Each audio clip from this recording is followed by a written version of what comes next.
Champions ലീഗിലെ ആദ്യ മത്സരത്തിൽ ജയത്തോടെ തുടങ്ങിയ റയൽ മാഡ്രിഡിന് കസാക്കിസ്ഥാൻ ക്ലബ്ബ് ഖൈറാത്താണ് എതിരാളികൾ.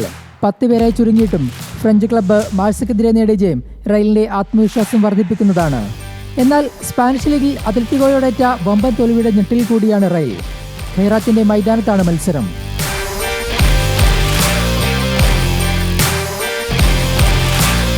അത്ലറ്റിക്കോക്കെതിരെ ആവേശജയം നേടിയ ലിവർപൂളിന് തുർക്കിഷ് ക്ലബ്ബ് ഗലാരസയാണ് എതിരാളികൾ. എന്നാൽ പ്രീമിയർ ലീഗിലെ അവസാന മത്സരത്തിൽ ക്രിസ്റ്റൽ പാലസിനോട് തോറ്റിൽ ലിവർപൂളിന് മത്സരം എളുപ്പമാകില്ല.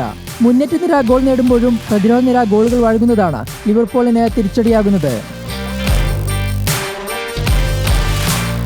കഴിഞ്ഞ ആഴ്ചകളിലെ തോൽവികളിൽ നിന്ന് കരകയറുകയാണ് ചെൽസിയുടെ ലക്ഷ്യം.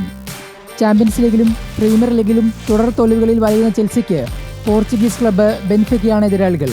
ചെൽസിയുടെ മുൻ പരിശീലകനായിരുന്ന ഹോസെ മൊറീനോയാണ് സ്റ്റാൻഫോർഡ് ബ്രിഡ്ജിൽ ബെൻഫിക പരിശീലകനായെത്തുക. മികച്ച ഫോമിലുള്ള ബയണിന് സൈപ്രസ് ക്ലബ്ബ് പാഫോസാണ് എതിരാളികൾ. ഗോൾ വേട്ട തുടരുന്ന ഹാരി കെയ്ൻ തന്നെയാകും ബയണിന്റെ തുറുപ്പുചീട്ട്. ആദ്യ മത്സരത്തിൽ ചെൽസിയെ തോൽപ്പിക്കാൻ കഴിഞ്ഞതിന്റെ ആത്മവിശ്വാസം ബയണിനുണ്ട്.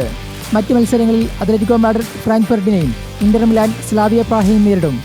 Sports desk news Malayalam.